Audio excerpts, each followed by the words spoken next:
Okay, so just to start with the basic concept of what Bitcoin is and the fundamentals of the wallets, it's a decentralized ledger, distributed record transactions, no central authority. So that's the key here. It's a huge distributed ledger, distributed database. It's not an SQL database that stays in some server in the cloud or at a specific location. A lot of the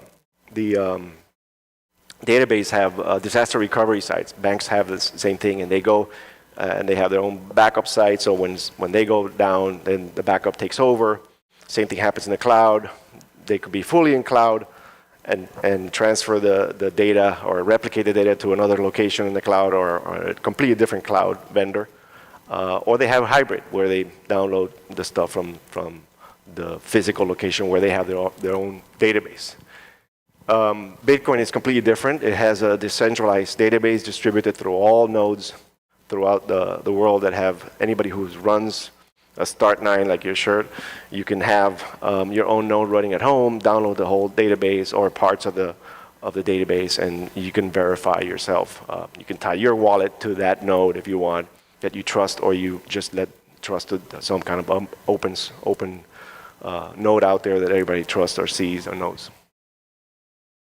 So that database is linked by this blockchain, chain of blocks containing transactions, data secure cryptographically. We're gonna see a demonstration that I've carried since 2014 is when I made that presentation. But basically, what the block is think of it as a folder that has all these transactions. So these transactions basically are all those, anybody wants to purchase something or buy something or enable a transaction, they broadcast it to the whole network, the internet. And that goes through propagate, kind of like a broadcast. And these nodes pick up that broadcast. And these are called the miners, right? So the miners are these nodes where you could be a miner, you could be not a miner, but the ones that are miners, they grab those transactions, put them in that folder and start putting it in there. Once they put them in there, they so they decide what they want. Basically, they kind of like filter. They say, okay, I want this transaction, or I don't want any transaction. And they start to kind of like work, like they call it mining.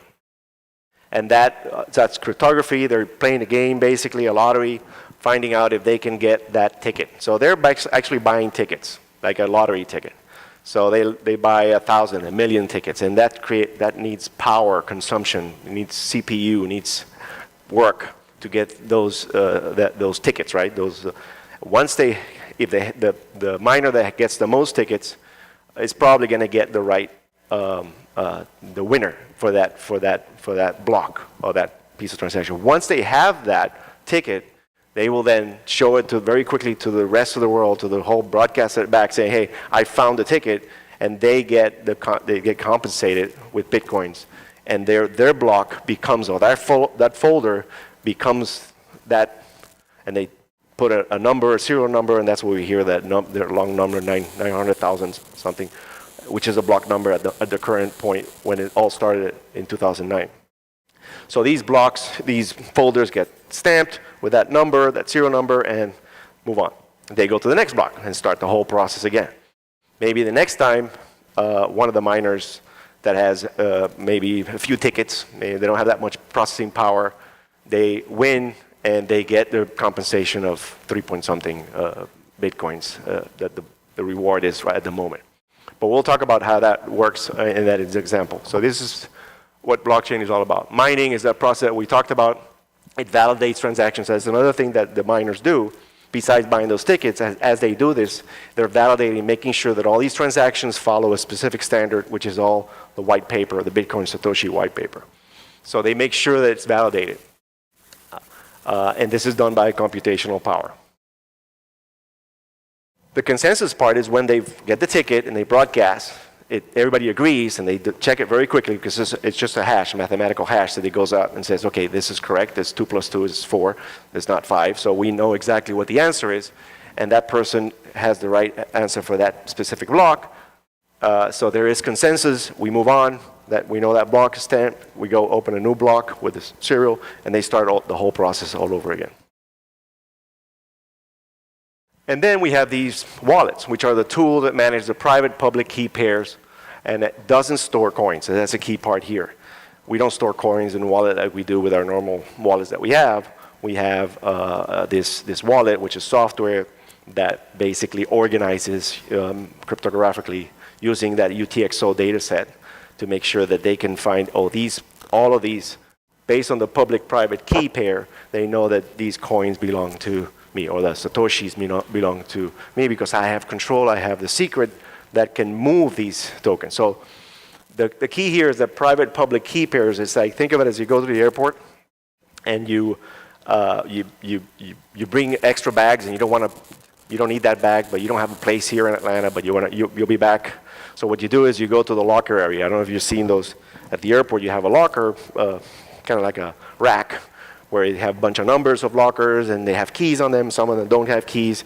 You grab the key of one that's kind of an empty locker. You open it up. You put your bag in there. Your bag that you're putting in there or that key that comes out is that public-private key, right?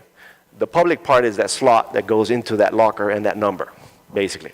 That anybody can put stuff in it, but only I can move the bag out of that locker. And that's what that wallet does. It allows you to move those. You can move the stuff that's in those lockers. Maybe you have multiple lockers around multiple airports around the country. You can do that, and that's what that wallet does.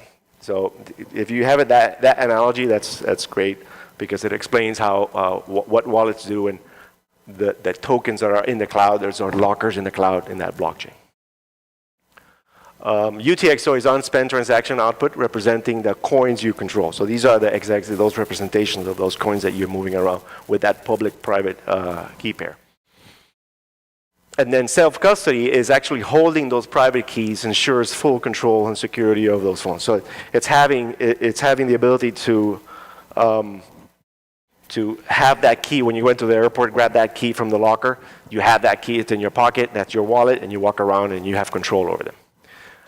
That goes to say that when you have a custody wallet is when somebody else has that key. You don't want to carry that key, you're going swimming, I don't want to be carrying around, so you give it to somebody else. That somebody else has now control over those lockers and those Bitcoins.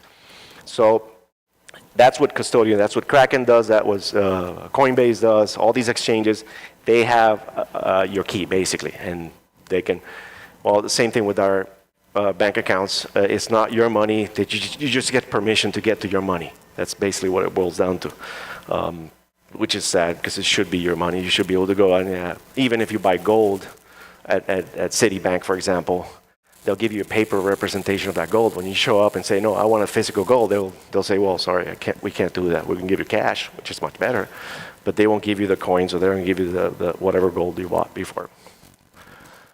So custodial wallets, those are the third parties, the Coinbase, that hold those private keys. It's convenient, user-friendly. You get recovery options because you can call Citibank, you can call Coinbase, you can call Kraken. You'll have a support personnel there, but you can't call Bitcoin Satoshi's help desk, anybody here to get your private keys. That won't work. We do have solutions like multi-sig scenarios and setups that we'll talk about those, but multi-sig basically having multiple signatures and to do these moves. So it's like having a locker that has 3 keys instead of 1 key. And then anybody of those you need 2 keys to open. That's what we have on safety deposit box at the banks.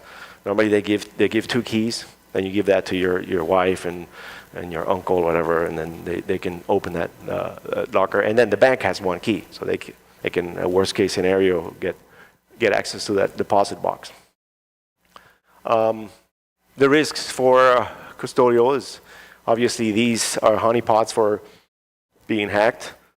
Of course, we have a robust banking system that never goes down and never gets challenged, but it does happen. You lose control of, and you have to trust those third parties. Use cases is you got beginners, small amounts, frequent trading. So if you're trading on Coinbase, for example, you don't want to be going back and forth, depositing the coins in there. Or let's put it this way, you're transferring your coins from your private key and your wallet into the wallet of Coinbase so that you can start trading very quickly. So that's a convenient part about it. but it comes with a cost. The non-custodial wallets, you literally control the software. You have control of those keys and those secrets. Enhanced security, full ownership, no third-party risk. And it requires responsibility. That's the cons of having a wallet, is that you're responsible for the risk of key loss. For example, a lot of people back in the day, they would tell me, oh, you got your coins on your necklace here on this YubiKey. And I say, yeah, okay, keep thinking that. But anyways, the point is that there's a secret in here as well.